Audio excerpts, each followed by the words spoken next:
Assalamualaikum warahmatullahi wabarakatuh. Salam jumpa pemirsa TVRI Sumatera Selatan dimanapun Anda berada. Bagaimana kabar Anda hari ini? Senang rasanya saya Wima Yasir Rustam kembali hadir menjumpai Anda dalam acara Mang PDK Menyapa. Acara ini terselenggara berkat kerjasama TVRI Sumatera Selatan dan Polda Sumsel. Hari ini saya akan mengajak Anda untuk membahas tema mengenai penanggulangan Karhutbunla tahun 2021. Dan saya langsung saja akan menyapa narasumber yang sudah hadir bersama saya. Kita telah bersama Bapak AKBP Rahmat Sihotang SHMH, Kasubdit 4 Tipiter Ditreskrimsus Polda Sumatera Selatan. Assalamualaikum Pak Rahmat, apa kabarnya? Waalaikumsalam warahmatullahi wabarakatuh. Sehat ya Pak ya? Sehat, alhamdulillah sehat. Alhamdulillah sehat. Selamat datang Pak Rahmat di studio kami. Ya, pemirsa, kami juga mengajak Anda untuk bergabung bersama kami di line telepon 07113 11 454. Tentunya hari ini Mang PDK Menyapa mengangkat tema mengenai penanggulangan Karhutbunla tahun 2021, yang mana kita ketahui bersama bahwa Provinsi Sumatera Selatan merupakan salah satu provinsi yang rawan akan kebakaran hutan dan lahan setiap tahunnya, karena memang didominasi oleh lahan gambut yang tersebar hampir merata di seluruh kabupaten kota yang ada di Provinsi Sumatera Selatan. Untuk itu Polda Sumatera Selatan begitu konsen dalam hal ini untuk melakukan pencegahan dan juga penindakan jika memang benar-benar ada kebakaran hutan dan lahan, dan kalau bisa diminimalisir sedemikian rupa, begitu ya Pak Rahmat ya. Iya. Pak Rahmat, seperti apa saat ini nih untuk tahun 2021, kita sudah di pertengahan tahun, seperti apa pantauan Polda Sumsel terhadap hotspot yang ada di Sumatera Selatan? Kalau kita bicara hotspot di Provinsi Sumatera Selatan, secara keseluruhan dari Januari sampai dengan Juli ya, Juli itu berjumlah 998 hotspot. Jadi hotspotnya masih normal dibanding tahun 2019 dan masih di bawah juga dari tahun 2020. Karena alhamdulillah kita dibantu dengan cuaca yang masih memang panas, tapi masih ada hujan. Itu sangat membantu kita dalam terkait dengan hotspot tersebut. Jadi untuk tahun 2021 ini pantauan hotspot masih berada di bawah tahun 2020 dan 2019. Siap. Seperti apa Pak Rahmat? Apakah memang kita ini masih tergolong amankah, atau di tahun sebelumnya justru sudah 2 kali lipat untuk di semester pertama ini ya, di tahun 2021? Kok dari hasil pantauan kita, evaluasi masih aman, ya masih aman, dan kita bisa rasakan cuaca di Sumatera Selatan ini masih baik ya, masih baik, dan masih kegiatan aktivitas juga tidak ada yang terganggu. Dan kita nyatanya dan semua masyarakat aktivitasnya masih bagus, dan cuaca kita lihat tidak ada berkabut, tidak mengganggu aktivitas. Itu yang namanya nanti dibantu oleh cuaca yang masih panas tapi masih ada hujan. Alhamdulillah ini berkat ya mungkin doa kita sama-sama di sini. Iya, dari 17 kabupaten kota yang ada di Sumatera Selatan, daerah mana saja yang sudah dipantau ini merupakan daerah rawan Karhutbunla, ataukah memang daerah yang sama dengan tahun-tahun sebelumnya, atau seperti apa? Kalau kita sendiri di Kepolisian Polda Sumatera Selatan ini juga menentukan rawan 1, rawan 2. Yang mana rawan 1 itu ada Kabupaten Muba, Kabupaten Banyuasin, Oki, OI Muara Enim. Nah, untuk rawan 2-nya itu Pali, Oku Selatan, Oku Timur sama Muratara.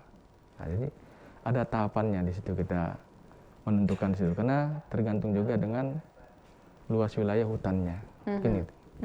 Jadi dari beberapa pemetaan katakanlah seperti itu tadi, daerah rawan 1 dan daerah rawan 2, apa yang membedakan antara penanganan katakanlah perhatian juga di daerah rawan 1 dan juga daerah rawan 2 Karhutla di Provinsi Sumatera Selatan ini dari Polda Sumsel seperti itu, Pak Rahmat? Ya, kita dalam penanganannya memang kita tentukan daerah rawan 1, rawan 2. Lebih cenderung memang kita konsennya ke mereka untuk penanganannya, namun secara program seluruh kabupaten kita undang untuk melakukan hal yang sama juga, tapi lebih stressingnya ke sana. Karena di sana di Rawan 1 itu terdapat banyak lahan gambut yang di wilayah Rawan 1 tersebut. Yang mana apabila lahan gambut yang apabila terbakar, kita sudah bisa rasakan sangat sulit untuk mematikannya. Nah, itu yang kita harus konsen untuk pengamanan lahan gambut tersebut. Mungkin itu. Jadi karena memang lahan gambut itu punya karakteristik lama dipadamkan mudah menyebar, begitu. Begitu ya Pak Rahmat ya. Kemudian tadi sudah disebutkan beberapa pantauan hotspot yang ada di Sumatera Selatan, tapi tadi juga sudah disinggung mengenai bahwa tidak semua hotspot yang terpantau ini adalah titik api. Nah, seperti apa sih verifikasi yang dilakukan agar bisa menentukan yang terdeteksi, mungkin yang terdetek dari penginderaan jauh ini adalah memang benar-benar titik api, bukan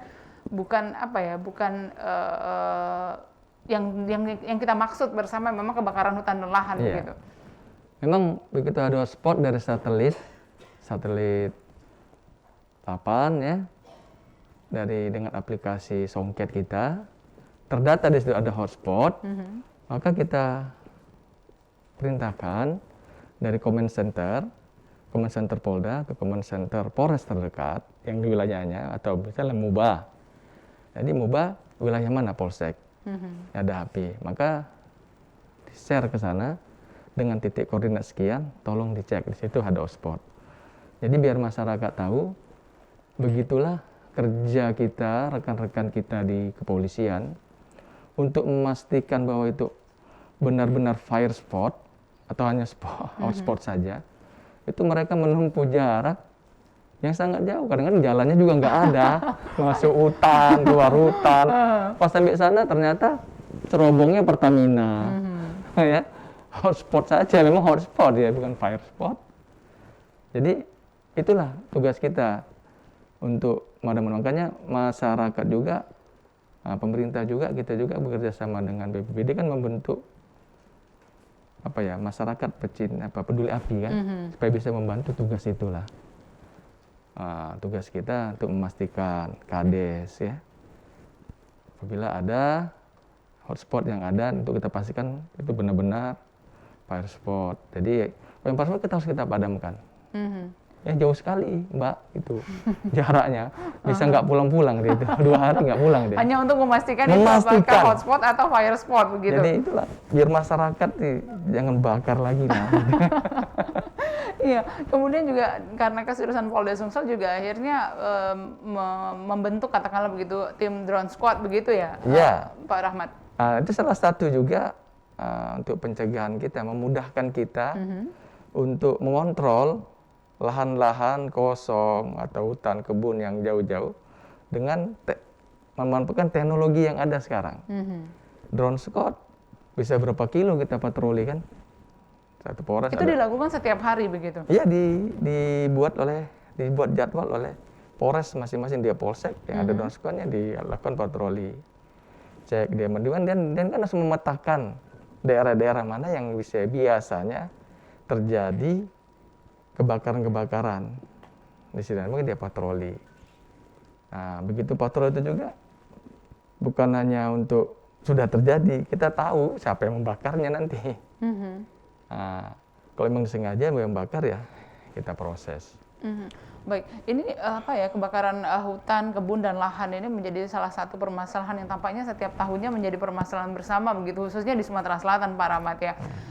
Kalau menurut kepolisian sendiri dalam hal ini, apa sih sebenarnya yang menjadi kendala utama kebakaran hutan, kebun dan lahan di Sumatera Selatan ini khususnya yang menjadi masalah kita terjadi berulang?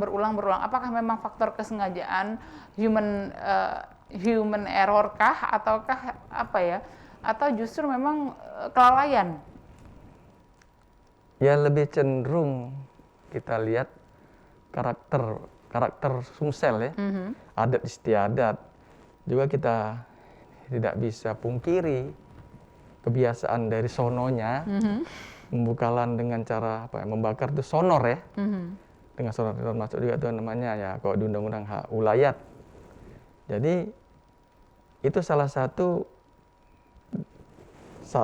salah kaprah ya bisa. Karena kadang kalau membakar jadi pupuk. Kebiasaan-kebiasaan itu harus kita rubah. Jadi memang pada dasarnya kebakaran hutan itu kelalaian atau disengaja oleh manusianya. Hasil evaluasi kita tahun 2020, 90% memang disebabkan oleh manusia, baik lalai maupun sengaja. Mungkin itu. Polda Sumsel tampaknya di tahun 2021 ini memberikan perhatian besar terhadap kebakaran hutan, kebun, dan lahan begitu, Pak Rahmat. Kemudian kalau kita bisa melihat bahwa tidak hanya penindakan, tetapi juga ada pencegahan yang dilakukan oleh Polda Sumsel. Apa saja itu, Pak Rahmat? Kalau pencegahannya seperti awal-awal ya, Bapak Kapolda kita, terima kasih kita, Bapak Kapolda yang sangat intens dan konsen terhadap masalah Karhutla ini, seluruh jajaran, dan sampai awalnya kita ya memang secara bentuk konsennya dia kita mengeluarkan maklumat Kapolda agar masyarakat dihimbau agar jangan membuka lahan dengan cara membakar. Sampai ancaman hukumannya juga ada tertera di sini. Dan ini semua maklumat ini diinformasikan langsung oleh Babin Kamtibmas kita. Ke polsek jajaran, ke desa-desa, sampai ke RT-RT, sampaikan ini semuanya, penyuluhan. Di samping juga dari unit lainnya seperti Sabara, ya, itu menjalankan patroli hutan-hutan ya, drone SWAT tadi, menghimbau, termasuk juga pembentukan DAI Karhutla, bekerja sama dengan rekan kita, saudara kita TNI dari Babinsa, menyampaikan himbauan-himbauan walaupun dia ceramah nanti, menyampaikan dengan dalil-dalilnya dalam kitabnya ya, agar tidak merusak alam. Nah itu dibentuk itu oleh Bapak Kapolda kita, diadakan pelatihan agar disampaikan, jadi perannya semuanya ada. Dari yang ditemui di lapangan begitu, sebenarnya bagaimana respon masyarakat? Apa sih yang menjadi kendala selain tadi katakanlah masyarakat masih menganggap paham yang salah begitu ya, Pak Rahmat? Selain itu apa sih yang menjadi penyebab utama mereka tetap melakukan pembakaran hutan dan lahan ini? Penyebab utamanya ya kadang-kadang ya masalah SDM ya, sumber daya manusia. Makanya perlu kita edukasi. Jadi permasalahan Karhutla di Sumatera Selatan ini tidak cukup hanya Polri gitu nah. Stakeholder yang ada juga kita sama-sama berperan. Dan ini alhamdulillah di Sumsel juga sudah berjalan. Cuman nanti kita tingkatkan lagi untuk lebih baik. Kan nanti dia kalau masyarakat SDM-nya rendah, tidak paham pentingnya hutan, pentingnya air bersih, ya, pentingnya kebersihan. Dia suka-suka hati aja. Karena yang di awal tadi saya sampaikan, 90% adalah kebakaran hutan terjadi dari human error-nya. Jadi itu yang harus kita konsen untuk perbaikannya. Gitu. Ketika disampaikan edukasi katakanlah seperti itu, Pak Rahmat, bagaimana respon masyarakat? Kalau edukasi sekarang ini kan masih penyuluhan ya, responnya sih bagus, cuman harus lebih intens lagi. Jadi kok bisa jangan hanya temporer ya, kok bisa berkesinambungan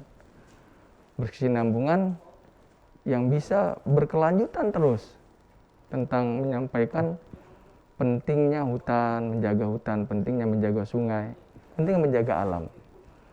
Karena kalau alam kita jaga, alam itu menjaga kita. Itu kadang-kadang yang memang masyarakat hampir kita bilang nggak peduli, terlalu arogan ya. Ya peduli, cuma masih kecil. Gitu lah. Baik, sebelum kita lanjutkan kembali, kita akan jeda sejenak. Pemirsa tetaplah bersama kami, usai jeda berikut Mang PDK Menyapa masih akan kembali.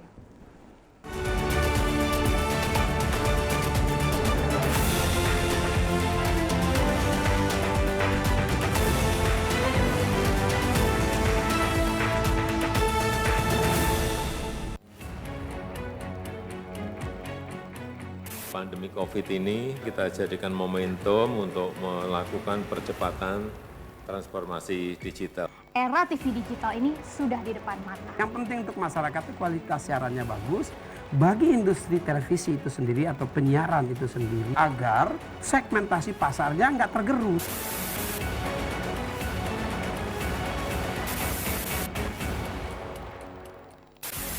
Sejarah panjang dunia penyiaran diawali dengan hal yang sederhana, yaitu informasi.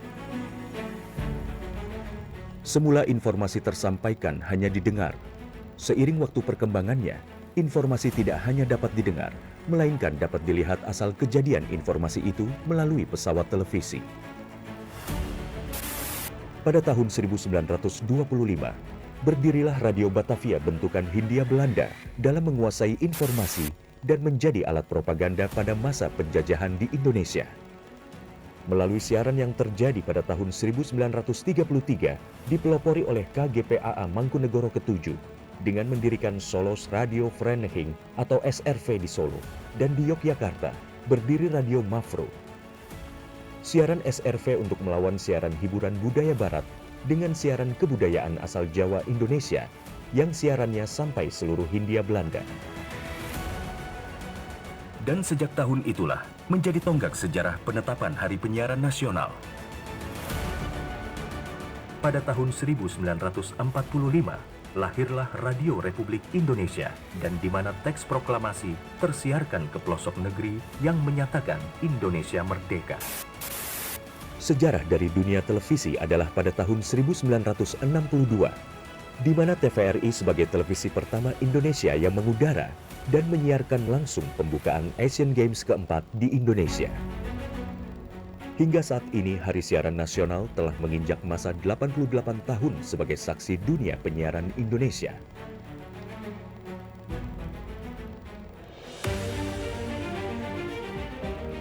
Sehingga perkembangan teknologi penyiaran menjadi faktor utama dalam menentukan kualitas penyiaran demi Indonesia maju. Namun masih banyak daerah yang tidak dapat ikut andil dalam pemerataan ekosistem dunia penyiarannya. Solusinya adalah Analog Switch Off atau ASO. Penyiaran secara analog akan segera berakhir menuju era digital yang menyeluruh. Kementerian Kominfo adalah rumah TV digital. Bersama pihak terkait mewujudkan kesuksesan peralihan ESO menuju penyiaran digital. 2 November 2022 menjadi penting dan sejarah bersama era siaran nasional, yaitu berakhirnya masa siaran analog menuju era TV digital.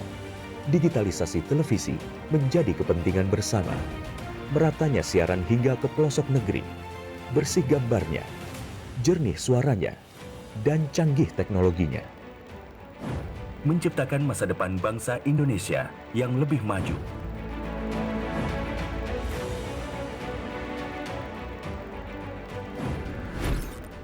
Halo semuanya, aku Modi, maskot TV Digital Indonesia. Aku akan membantu semua orang menuju migrasi TV digital. Di mana? Di siarandigital.id dan call center 159. Ayo semuanya, dukung migrasi TV digital. Bersih gambarnya, jernih suaranya, dan canggih teknologinya.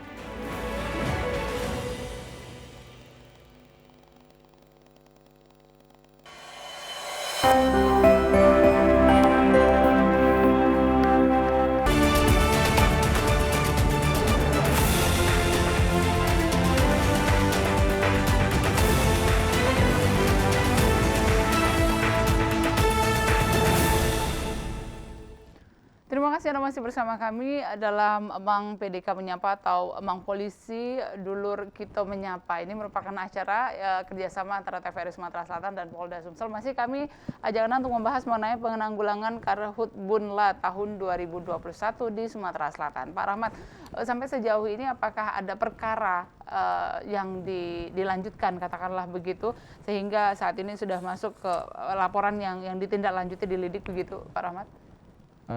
Alhamdulillah sampai dari Januari sampai dengan sekarang, Polda Sumsel ini menangani 2 perkara. Perkara yang satu ditangani oleh Polres Musi Banyuasin dan yang satunya ditangani oleh Polres Musirawas Utara. Ataupun luas yang kebakar itu, kalau yang di Muratara itu ada 2,4 hektar milik masyarakat. Yang kalau yang di Muba hanya terbakar 3 hektar. Baik, mohon maaf kita pending sejenak, ada penelpon yang ingin bergabung, kita akan angkat. Halo, Assalamualaikum. Waalaikumsalam. Ya, dengan siapa, di mana Bapak? Dengan Pak Edward dari Kenten. Pak Edward dari Dari Kenten. Kenten. Silakan Pak Edward. Oke, terima kasih. Kita mau bertanya dengan Pak narasumber. Sepertinya pemerintah saat ini kan sedikit kurang ada solusi.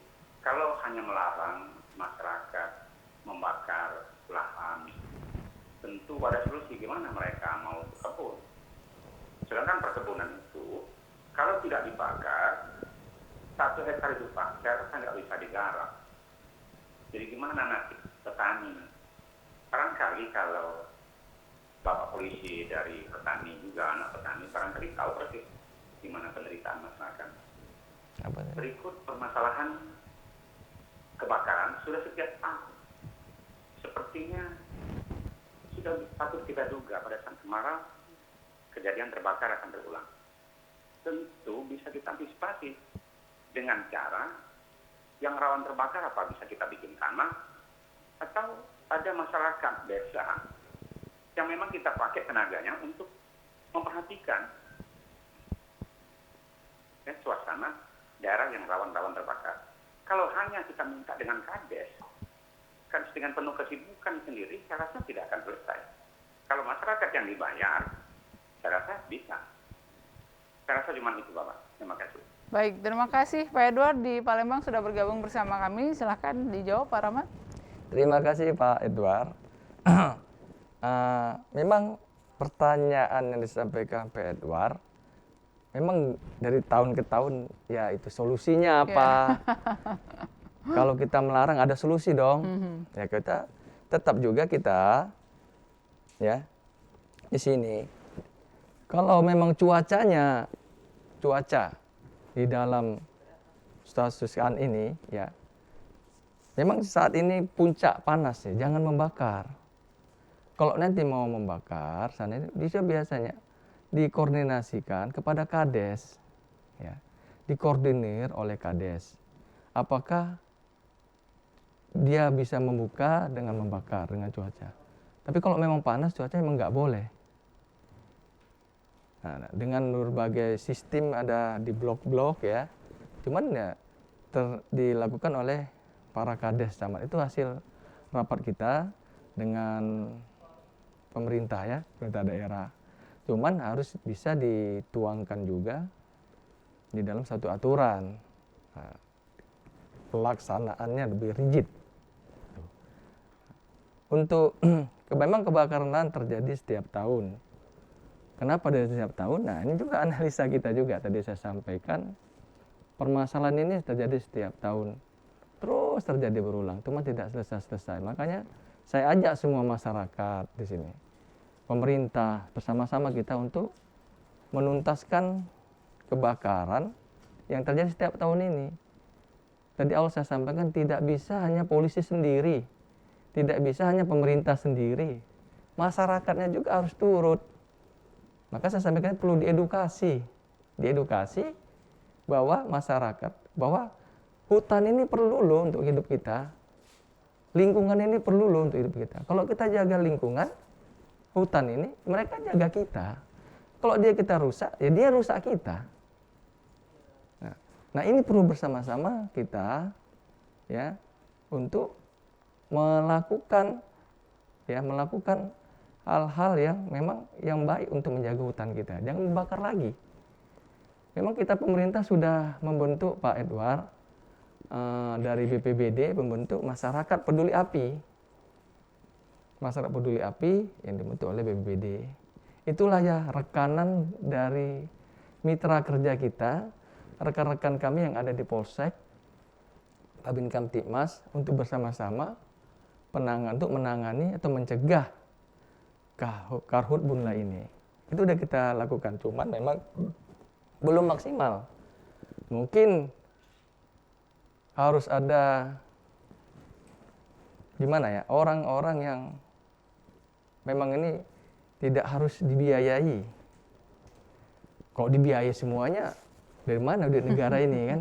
Gitu kata Pak Edward kan. Dari mana? Ini tim-timnya. Dan yang paling penting memang membuat masyarakat ini sadar pentingnya lingkungan atau hutan yang baik. Kalau tidak, ya sama saja. Karena outputnya tadi 90% kebakaran hutan diakibatkan manusia. Yang manusianya, real manusianya yang harus kita perbaiki. Di samping bilang Pak Edward pembentukan kanal, ya bagus, pembentukan masyarakat peduli api, ya. Waterbombing, itu salah satu kegiatannya. Untuk pencegahan juga, patroli kami, mitigasi, sosialisasi, ya. Nah itu bagus, cuman konsepnya di ke depan mungkin realnya adalah karakter masyarakat ini yang harus kita lakukan, bangun dari sekarang. Dan juga tentunya solusi tadi ya, Pak Rahmat ya. Baik, tadi sebelum telepon bergabung kita sedang membahas mengenai laporan yang saat ini ditindaklanjuti begitu. Ini juga sebagai edukasi tentang masyarakat bahwa memang ada laporan yang saat ini sudah masuk ke tahap berikutnya begitu. Ini juga menjadi edukasi hukum. Tersangkanya itu ada 4 orang, 1 yang di Muba, 3 yang di Muratara. Dan itu sampai saat ini saya sudah proses di pemeriksaan ke JPU. Dalam waktu dekat ini saya koordinasi kita dengan Kasat Reskrim Mura dan Muba. Bisa P21 dan tahap 2 kita serahkan tuntas dan proses hukum persidangan nanti akan berjalan. Dan kita nggak pilih-pilih, sesuai arahan Bapak Presiden untuk penegakan hukum tanpa kompromi. Dan itu memang semuanya tahu masyarakat di TV, di online, media massa, elektronik. Arahan Bapak Presiden untuk penanganan karhutla dalam penegakan hukum tanpa kompromi. Makanya begitu ada masyarakat yang melanggar, kita proses hukum. Begitu ada korporasi yang melanggar, kita proses hukum. Itu. Seperti apa sih syarat yang bisa katakanlah diambil begitu untuk sebuah kasus ini bisa dinaikkan ke jenjang hukum berikutnya? Karena dari sekian banyak titik hotspot begitu yang ada 2 kasus ini yang akhirnya bisa berperkara, itu seperti apa Pak Rahmat? Tapi sebelum dijawab kita akan jeda sejenak. Pemirsa tetaplah bersama kami, usai jeda berikut Mang BDK Menyapa masih akan kembali.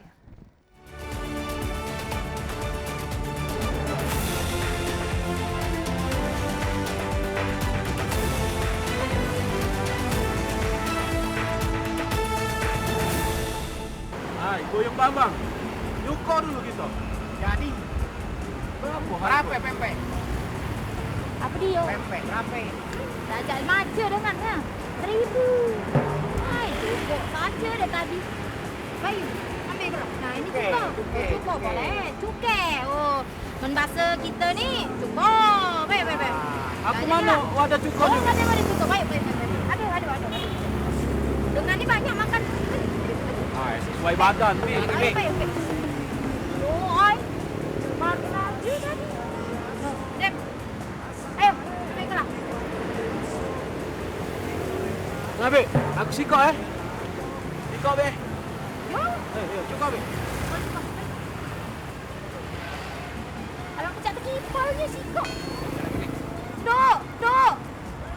Lapar haus dengan ini. Haus. Oh, hai. Cari padi, cari pelanggan. Asing ke dapat, no? Lo ini kalau. Hai, nambah be. Ah. Sikok lagi be. Sikok be. Jauh.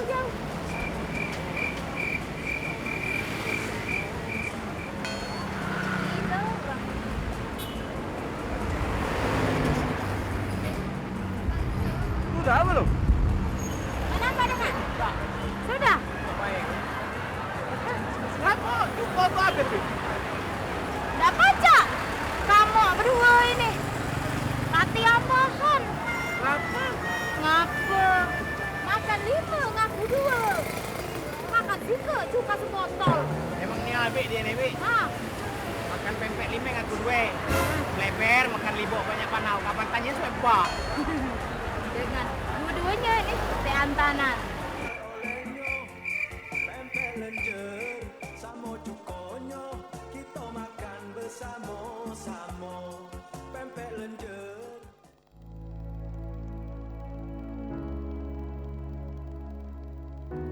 Pemirsa TVRI, pandemi COVID-19 belum berakhir. Sesuai anjuran Presiden, kita semua wajib pakai masker. Jangan pernah lepas masker saat bertemu orang lain. Mari disiplin. Indonesia pulih, Indonesia bisa.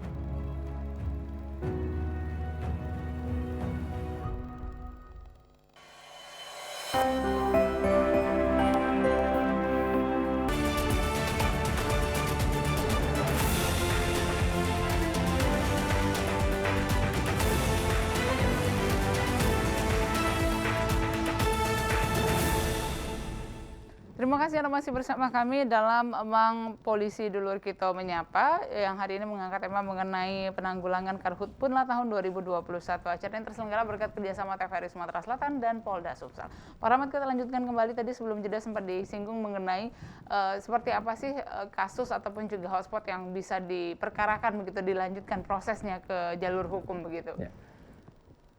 Yang bisa kita lihat, alhamdulillah dua kasus ini itu informasi dari masyarakat yang lalu kita bisa tertangkap tangan dan orang-orangnya masih dalam TKP gitu. Nah, jadi mudah kita memprosesnya. Ada si A lagi buka lahan dengan cara membakar, Pak, lapor polisi, kita langsung turun lapangan, tangkap langsung, udah kebakar luas. BB-nya juga cuma ada korek api, kayu yang dibakar, luas lahannya, memang punya dia, suratnya kita proses, memang punya dia, saksi-saksi memang punya dia, tetapkan dia sebagai tersangka.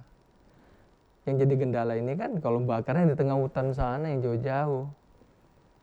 Nah itu yang susah. Dia tinggalkan, tiba-tiba kebakar. Bakarnya jauh, dan kita harus ke TKP kan jauh. Udah nggak ada orang juga. Kalau di situ memang agak-agak dekat perkampungan. Saya tahu kita. Apakah memang ada batasan luasan yang terbakar sehingga bisa masuk ke proses yang dilanjutkan ke proses hukum, atau sebenarnya tidak ada, semuanya yang ada upaya pembakaran hutan dan lahan ini bisa diproses? Iya, kalau dari bahasa hukumnya, redaksi hukum demikian, membuka lahan dengan cara membakar kenakan ancaman. Banyak undang-undangnya. Ada undang-undang lingkungan hidup, ada undang kehutanan, undang perkebunan. Ancaman hukum berbeda-beda. Ancaman yang menanti ini sebenarnya seperti apa, Pak Rahmat? Mungkin bisa diedukasi ke tengah masyarakat sehingga masyarakat juga mengerti, oh ternyata memang jangan dilakukan. Gitu. Seperti ini maklumat rata-rata masyarakat udah tahu nih, maklumat Kapolda sudah jelas, sudah sampai ke masyarakat ini. Tapi nggak apa, saya bacakan. Di pasal 187 KUHP itu kurungan 12 tahun. 188-nya 5 tahun maksimal. Undang-Undang 41 tahun 99 itu ancaman hukumannya 15 tahun tentang kehutanan itu. Pasal 78-nya 5 tahun. Kan banyak-banyak. Kalau Undang-Undang 32 tentang lingkungan hidup, pasal 98 itu 3 tahun dan denda 3 miliar. Wow, luar biasa hukumannya. Jadi tinggal kita sajalah, maunya kita nggak ada laporan polisi, nggak ada. Kalau itu masyarakatnya nggak membakar, kan gitu ya. Jadi ada yang saya tangkap penutupan operasi Karhutpun waktu tahun 2020 kemarin di Gria, tangkap saya Pak Gubernur itu. Kalau LP-nya masih banyak ditangkap, saya sedih juga katanya. Nah, artinya masih ada upaya, ada yang kurang maksimal kita ini dalam pencegahan. Yang mana juga diarahkan Bapak Presiden kan lebih diutamakan pencegahan gitu daripada penindakannya. Jadi kasihanlah rakyat saya dimasukkan sel ini, Pak Kapolda katanya. Gitu dia. Iya, Pak Rahmat, kemudian inovasi apa saja yang sudah dilakukan oleh Polda Sumsel? Tadi juga sudah sempat disinggung selintas mengenai aplikasi Songket begitu ya, kemudian juga ada drone squad begitu. Nah, apalagi yang inovasi yang ditawarkan Polda Sumsel terhadap penanganan Karhutbunla tahun 2021 ini? Inovasi yang kita lakukan ya, selain aplikasi Songket itu ada diintegrasikan ya dengan aplikasi Songket itu aplikasi kamera pengintai asap digital, yang mana asap digital ini dipasang di tower Telkom. Nah, tower Telkom nanti taruh di sudut yang kita tentukan pemasangannya, ada tower Telkom, tapi kita tentukan bahwa di situ memang dari tahun ke tahun sering terjadi Karhutbunla. Towernya itu CCTV-nya sangat bagus itu apanya, kameranya 40 kali zoom. 40 kali zoom dengan radius berapa? Jadi bisa 4 kilo. Wow, 4 kilo. Oh, maksudnya mutar dia 360 derajat. Tapi masih memang bukan otomatis ya, masih dikendalikan dari di command center. Di command center kendalinya mutar. Baik. Demikian. Baik, kita akan angkat penelpon terlebih dahulu yang sudah bergabung dalam Mang PDK Menyapa. Halo, assalamualaikum. Halo. Ya, halo, assalamualaikum. Assalamualaikum. Ya, dengan siapa di mana Bapak? Salam. Ya, dengan siapa di mana Bapak? Sayang sekali terputus. Bapak silahkan kembali dicoba bergabung bersama kami di 07113114454. Mang Polisi Dulur Kita Menyapa kali ini mengangkat tema mengenai penanganan Karhutbunla tahun 2021 di Provinsi Sumatera Selatan. Jadi ini salah satunya ya Pak Rahmat ya. Ya, jadi sebelum ini biar tahu masyarakat bahwa pemasangan CCTV ini peran kita hanya mengimbau, mengajak Telkom dengan Gapki, ya Gabungan Asosiasi Penguasa Kelapa Sawit Indonesia, untuk berpartisipasi untuk memasang itu. Kita adakan MOU sampai perjanjian berlangganan. Kan itu pakai biaya itu. Jadi saya imbau bahwa kita konsen di situ, dan banyak masyarakat juga yang peduli. Pengusaha-pengusaha juga sudah peduli. Tapi saat ini masih 5 titik yang bisa kita pasang. Idealnya? Rencananya maunya 50 lah paling tidak. Jadi bisa terpantau. Itu 30 juta sebulan. Waduh, kali-kaliannya berapa itu? Iya. Baik, kita akan angkat penelpon yang ingin bergabung terlebih dahulu. Halo, assalamualaikum. Halo. Ya, assalamualaikum. Halo Pak. Ibu. Waalaikumsalam. Dengan siapa di mana Bapak? Waalaikumsalam, apa saya bisa didengar? Bisa Pak, bisa didengar. Pak Komar dari Palembang. Silakan Pak Komar pertanyaannya. Baik, saya sedikit saran ya. Itu untuk mengurangi spot yang di daerah Indralaya. Ya.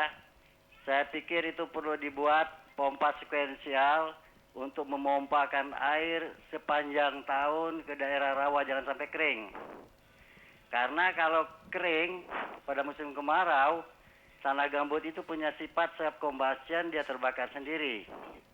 Jadi kita rencanakan pompa yang menggunakan kinetik energi sungai, sehingga kita bisa memanfaatkan energi sungai itu sendiri untuk menaikkan sungai itu sendiri. Ya, tentunya harus melalui satu rancangan dan duduk bersama baru bisa diselesaikan. Terima kasih. Baik, terima kasih sekali Pak Komar di Palembang. Tampaknya Pak Komar ini juga seorang ahli begitu ya, Pak Rahmat ya. Terima kasih sekali atas partisipasinya Pak Komar. Pak Rahmat silahkan dikomentari. Ya, terima kasih Pak Komar dari Palembang. Alhamdulillah ini salah satu saya udah bisa tangkap. Bapak ini sangat peduli dengan lingkungan. Iya, betul. Dia punya berpikir untuk membuat satu inovasi pompa air dengan ahlinya ya. Ya, ini memang harus duduk bersama dan ini perlu anggaran. Tapi kalau memang ini bisa, kenapa nggak harus kita lakukan? Dengan studi-studi kelayakan ya, kita uji di situ. Memang Indralaya itu rawan sekali. Nah, jalan kan banyak di situ. Terima kasih nih Pak Komar, nanti kita bisa satu masukan. Kalau memang nanti bisa ketemu Pak Komar dengan kita, diskusi, duduk bersama. sebagai kita diskusi untuk menyatukan persepsi, kita bisa ajukan ke pemerintah daerah yang mempunyai anggaran di sana untuk pelaksanaannya. Kalau kita mendukung sekali nih, nah gitu, sangat mendukung. Terima kasih Pak Komar. Iya, terima kasih Pak Komar. Namanya Pak Komar ini merupakan salah seorang akademisi dari Universitas Sriwijaya sepertinya. Memang ahli di bidangnya. Iya betul. Saya terima rasa kasih. nih Pak Komar dari Universitas Sriwijaya. Apa mungkin ini yang saksi ahli kemarin diskusi ya? Terima kasih sekali Pak Komar sudah bergabung bersama kami. Oh, luar biasa Pak Komar. Saya macam ingat-ingat namanya gitu nah. Karena ada kegiatan-kegiatan kita yang sangat intens melibatkan ahli-ahli dari Unsri. Karena selama ini Karhutbunla ini saksinya dari luar. UGM, IPB, ya, UI, USU, itu merupakan biaya besar. Saya tangkap peluang ini, Unsri ini sangat luar biasa. Untuk level Indonesia udah masuk ranking berapa? Udah 5 besar ya. Mungkin ada 2, mungkin 3 ya. Unsri ini dibanding yang di Jawa juga kan. Bagus. Kenapa nggak kita pakai itu? Maka kita adakan MOU sama Unsri untuk ahlinya. Karena memang menyelesaikan permasalahan Karhutbunla ini tidak bisa satu pihak saja begitu ya Pak Rahmat ya. Memang semua pihak termasuk masyarakat ini khususnya harus lebih ekstra diberikan edukasi yang tepat.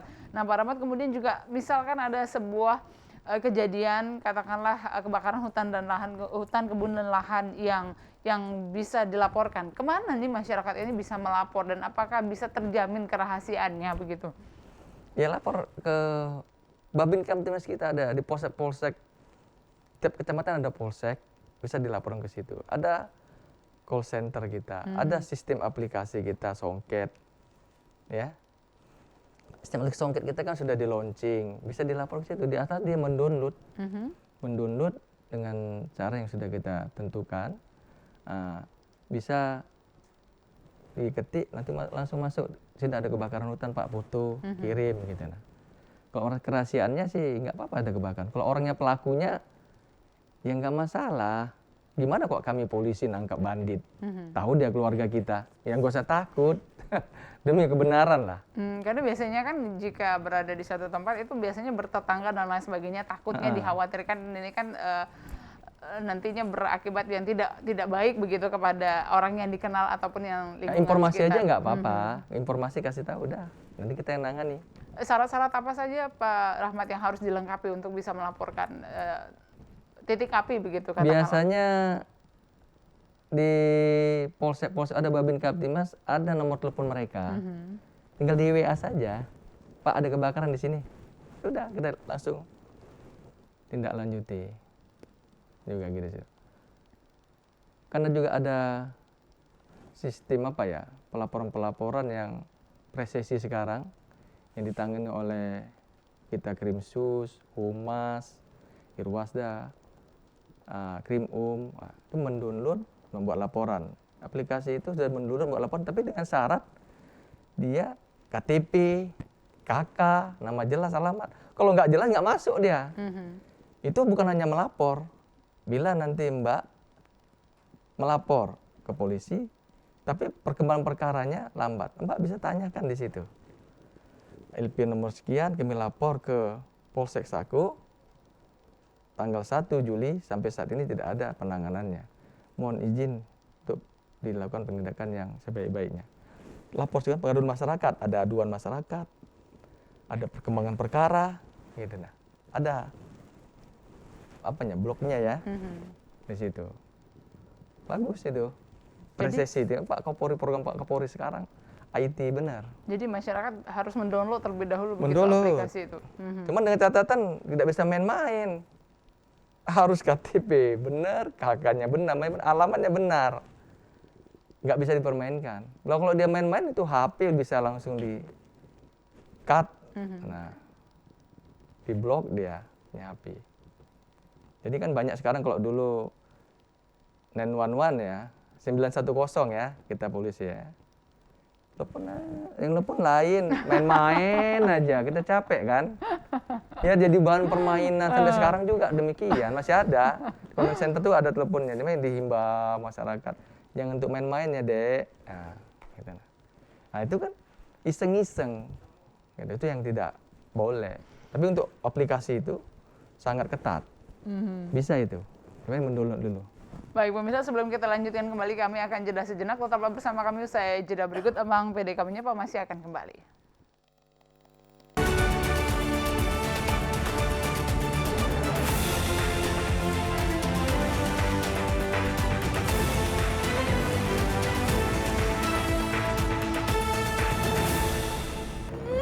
Wih, balah bagusnya, bah. Inilah tuh bawa balik kondangan, bermidang, berjalan-jalan dulu. Ini Pelimbang kan, Pelimbang? Oi, Pelimbang, bah cuma ngapa kita nih nyampai laju hitam gelap. Wih, lama-lama lagi nih rupanya. Tidak ada gelap ini. Iya gelap, bah. Lama-lama lagi. Kacamata tu lepas ke. Kaya, menuhang kaya ni segalanya sah, bah. Iyo. Adikku, kina dulu ya Allah, ikan gelibak besar ikan, ya Allah, ikan raksasa. Kina lah dulu ya. Dosen, apa dia, itu namanya iwak belido. Apa lo ikan selontok, lo ikan betok, bukan, Mek? Rai kamu, Cak Lontok. Oh, iya, Mek. Jadi dia itu tuh, Mek. Oh, ini namanya iwak belido, Ya, iwak ciri khas dari kota Palembang juga. Ini tempat wisata pula? Iya, kalau orang nak berfoto-foto, Mang Cik Bican nak berfoto-foto di sini lah. Kenapa muncungnya lolo nak ke Sungai Musi pula? Nah, itu mensiang hari dia mancu ke Banyu. Oh, air mancu. Oh, iya. Keluar air dari mulut. Iya. Kalau siang dia keluar air. Kalau siang dia keluar air. Ya. Kalau malam keluar apa dia? Mek, jawab. Woi, keluar apa dia? Sun, nantilah nanya nih. Iya. Abang nak tahu ni? Keluar apa dia? Nah, saruk laju. Keluar cuko, ko. Sun, puas. Keluar cuko. Woi, tunggu dulu adengku ya Allah, kakak ni bertanya.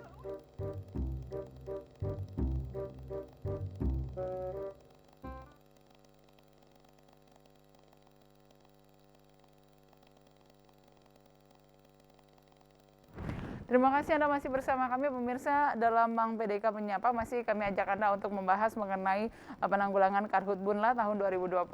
Kami juga masih mengajak Anda untuk bergabung bersama kami di line telepon 07113 11454. Pak Rahmat, kita lanjutkan kembali. Ini jadi memang banyak sekali agenda-agenda yang sudah dilakukan oleh Polda Sumatera Selatan terkait penanganan Karhutbunlah ini. Tadi sudah sempat disinggung mengenai aplikasi Songket, kemudian juga adanya drone squad, kemudian adanya beberapa langkah konkret yang dilakukan, edukasi dan lain sebagainya. Kemudian apalagi yang ditawarkan kepada masyarakat, Pak Rahmat? Kalau yang sudah kita lakukan tadi seperti drone squad, aplikasi Songket, MOU dengan Unsri, menanam saksi ahli, kegiatan diskusi ngobrol pintar Karhutlah dengan stakeholder ada ya Unsri, ahli Unsri, kejaksaan, lingkungan hidup provinsi, ya dengan Manggala Agni, kita diskusi dengan para kasat reskrim itu untuk gimana penanganan perkara. Sama juga dengan HPHI juga kita dengan GAPKI menyarankan MOU sama mereka agar mereka bisa menghimbau. HPHI itu Asosiasi Pengusaha Hutan Indonesia, GAPKI gabungan pengusaha kelapa sawit Indonesia. Jadi mereka bisa menghimbau kepada anggotanya agar jangan perusahaan-perusahaan itu kalau membuka lahan jangan yang membakar. Kita lakukan MOU sama mereka. Nah, itu langkah-langkah kita yang sudah beberapa item ya kita lakukan, dan komunikasi juga sekarang kita melakukan komunikasi yang baik tentang mereka. Ini itu untuk inovasi-inovasi kita. Termasuk yang paling menonjol sekarang ya aplikasi Songket dan asap digital tadi, kamera pengintai. Jadi semoga ke depan nanti akan ditambah banyak sekali titik-titiknya begitu ya Pak? Oh, iya. Ini masih 45, baru 5 titik. Baru 5 titik. Karena biayanya tuh satu kamera 30 juta. Untuk 1 bulan? Iya, itu dibiayai oleh para perusahaan-perusahaan tersebut. Saya terima kasih lah terhadap GAPKI. Itu ketua GAPKI-nya itu Bang Alex tuh, terima kasih itu Bang Alex. Sangat intens ya dengan timnya mendukung program kita di sini. Itu program pemerintah juga dari Mabes untuk memasang CCTV tersebut. Tapi memang masih kurang sampaikan di sini kan, semoga Bang Alek tahu. Masih kurang nih Bang Alek dengan semoga perusahaan yang lain mau lah ditambah jadi 50 titik dengan Telkom gitu. Biar untuk masyarakat ya. Menggugah begitu Menggugah. seperti ya Pak Termasuk Rahmat. juga nanti ada kalau ada pengusaha-pengusaha yang lain mau membantu sukarela boleh juga. Nanti kita fasilitasi, kita hanya fasilitator aja. Baik, kemudian rencana ke depan yang sudah dirancang untuk penanganan dan penanggulangan karhutlah ini seperti apa oleh Polda Sumsel? Kalau kita saya sampaikan di awal tadi kan, 90% adalah kelalaian dari manusia, pembunuh sengaja atau lalai. Jadi saya lebih konsen membuat karakter ya, pembentukan karakter masyarakat. Dengan metode ya, kita jadikan suatu pembelajaran muatan lokal, pembelajaran SD, SMP, SMA, yang kita dorong nanti kita sampaikan ke Pak Bunur, dijadikan muatan lokal. Jadi guru-guru menyampaikan kepada anak SD, pentingnya hutan, metodenya ya dengan gambar-gambar gitu. Nah. Jadi macam kurikulum ya, mata pelajaran di situ dia. Itu paling bisa, tapi jangka panjang gitu. Jangka panjangnya demikian. Jangka pendeknya tadi pembentukan masyarakat peduli api, buat kanal, waterbombing, ya, itu. Jangka panjangnya itu pembentukan karakter.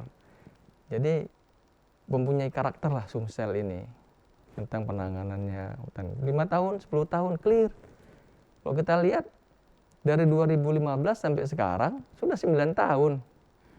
Kok 9 tahun kita membuat pembentukan karakter tahun lalu. 15 udah SD 7 tahun, udah 16 tahun dia ya. Ya, SD. 16 tahun udah dewasa. Saya rasa kok dia cinta hutan, cinta lingkungan, gak mau lagi dia membakar. Minimal dia menjadi agen-agen kita untuk mencegah kebakaran lahan.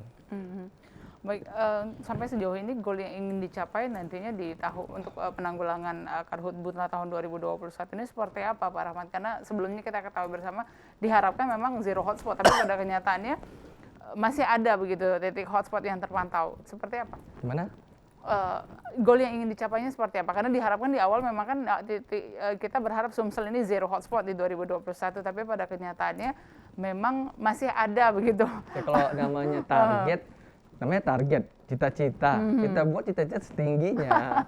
Kita buat cita setingginya zero hotspot. Ya, jadi dengan zero hotspot kita bukan diam, kan gitu. Dengan Pak Gubernur, dengan Pak Kapolda, Pak Gubernur membuat aplikasi songket, kamera pengintai. Buat kamera pengintai itu bukan gampang, mengajak Telkom, mengajak perusahaan untuk mau berkontribusi dalam penanganan ini. Ya, itu kan susah. Tapi akhirnya kembali juga kita terakhir doa. Tim doa juga kita buat itu. Tim doa kita buat. Jadi cita-citanya tinggi. Nah, itulah yang kita lakukan ya sambil berdoa lah. Udah kita lakukan aplikasi tadi. Termasuk juga terbakar, ada hotspot. Nah, berikhtiar kita maksimal berdoa. Nah, dan jangan berhenti bekerja saja. Nah. Kemudian Pak Rahmat, ini kalau sanksi hukum yang mengancam untuk korporasi meskipun di tahun 2021 ini belum ditangani ya, belum ada dan mudah-mudahan tidak ada. Apa sanksi hukum yang menanti untuk korporasi? Apakah penanganannya sama dengan perorangan? Untuk perorangan ya. Untuk korporasinya sendiri ya kita bisa cabut izinnya dari yang berwenang, siapa yang menerbitkannya? Pemerintah. Pembukuan usahanya. Kan dia udah berpikir di situ. Kalau orangnya sama aja 12 tahun. Nanti Undang-Undang 41-nya, korporasinya nanti tutup, cabut izin, denda. Berat dia. Kalau dicabut, ditutup perizinannya, nggak bisa bergerak. Berapa aset dia yang sudah dia tanam di situ kan? Berat dia. Nah, tapi sampai saat ini hasil diskusi kita dengan GAPKI dengan APHI, kalau ada yang membakar, Pak Rahmat katanya, perusahaan yang di bawah kami ada yang membakar, itu bisa dikatakan gila kan? Karena? Iya, karena ya rugi dia sendiri, nggak mungkin Pak Rahmat. Tapi kita buktikan nanti kalau memang terbakar kan, tapi masuk akal juga. Karena udah tanam investasi kok dia membuka membakar gitu ya. Itu dari diskusi kita dengan Ketua GAPKI dengan APHI, itu dia. Jadi tentunya korporasi atau Kecil juga kemungkinan dari perusahaan mereka tapi juga membakar. diberikan edukasi yang sama juga begitu ya Pak Oh, Rahmat mereka ya? sangat peran aktif. Mhm. Beberapa peran aktif seperti untuk Karhutla ini kan kayak yang Sinarmas itu membuat apa ya? TMMC ya di situ di bandara bersama Pak Kapolda. Mhm. Itu membuat di situ untuk dari pembuatan hujan yang masih ada awan. Ya banyak, semuanya sebenarnya perusahaan-perusahaan juga sudah care terhadap itu. Mungkin ada sebagian besar ya, mungkin ada yang kecil-kecil, mungkin yang kurang care ya. Di situ itu mau kita edukasi, termasuk juga masyarakat. Masyarakat juga secara globalnya sudah banyak yang peduli, cuma masih ada sebagian yang ini yang perlu kita terus bergerak, bekerja, mengajak seluruh elemen masyarakat agar tidak membuka lahan, tidak membakar. Karena yang dikhawatirkan kalau korporasi itu kan biasanya lahan yang terbakar juga dalam jumlah yang cukup banyak. Sedangkan kalau misalnya per orang katakanlah 1 hektar, 2 hektar, 3 hektar, tapi kalau korporasi tentunya akan berkali lipat dari itu. Kemudian Pak Rahmat, apa yang ingin disampaikan tentunya himbauan kepada masyarakat di rumah, baik itu kepada perorangan maupun juga kepada korporasi bahwa sama-sama kita mencegah katakanlah kebakaran hutan, kebun, dan lahan khususnya di Provinsi Sumatera Selatan ini. Silahkan. Kalau saya himbau pada masyarakat sudah terbaik, pelaku usaha, masyarakat kita semuanya, yang sudah sering kita dengar dan dikatakan, hutan ini, bumi ini, titipan anak cucu kita. Namanya titipan anak cucu kita, kita jagalah. Kita jaga bersama demi anak cucu kita. Jadi jangan kita rusak. Sama-sama kita menjaganya agar bumi ini, alam ini bersahabat dengan kita. Kalau alam kita jaga, maka alam juga menjaga kita. Mungkin itu. Sekali lagi Pak Rahmat, apakah ada call center yang bisa dihubungi jika melihat katakanlah kebakaran hutan dan lahan dan ingin melaporkan? Call center 910 ya Pak Abu ya? Call center kita. Atau bisa dihubungi ke aplikasi Songket ya? Songket ya bisa, aplikasi Songket bisa. Call center tuh 911 call centernya. Itu yang sering diganggu-ganggu oleh anak-anak. Yang untuk aplikasi Songket bisa di-download, kita bisa masuk di situ. Bisa bikin laporan. Nah, itu dia. Jadi bisa langsung hubungi ke 911 ataupun juga bisa aplikasi Songket. Bisa mendownload aplikasi Songket. Langsung tapi HP Android kan, langsung kirim laporan, masuk dalam sistem pelaporannya ada dilihat. Di sana ada pelaporan Pak, ada kebakaran, langsung lihat. Langsung kita operator yang ada di command center mengecek pakai aplikasi Songket itu dengan satelitnya kebakaran, dilaporkan, diteruskan ke titik koordinat ke Polsek. Polsek cek lapangan, apa benar itu hotspot atau dia menjadi fire spot. Dan orang yang melaporkan juga harus bersiap-siap untuk dimintai keterangan selanjutnya begitu? Enggak, dia hanya melapor saja ada kebakaran Pak, gitu aja.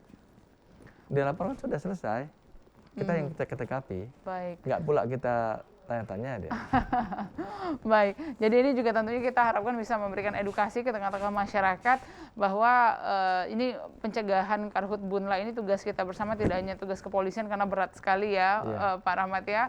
Kemudian juga semua pihak tentunya diharapkan terlibat agar bersama-sama melakukan tugasnya masing-masing paling tidak untuk melakukan pencegahan terhadap kebakaran hutan, kebun, dan lahan khususnya di Provinsi Sumatera Selatan. Pak Rahmat, terima kasih atas waktunya hari ini. Terima kasih, Mbak. Terima kasih sudah berbagi bersama kami. Ya pemirsa, demikian tadi sudah kita ikuti bersama Mang Polisi Dulur Kita Menyapa. Hari ini mengangkat tema mengenai penanggulangan Karhutbunla tahun 2021. Acara ini terselenggara berkat kerjasama TVRI Sumatera Selatan dan Polda Sumsel. Akhirnya saya Wimaya Rustam pamit undur diri dari hadapan Anda. Sampai jumpa dan wassalamualaikum warahmatullahi wabarakatuh.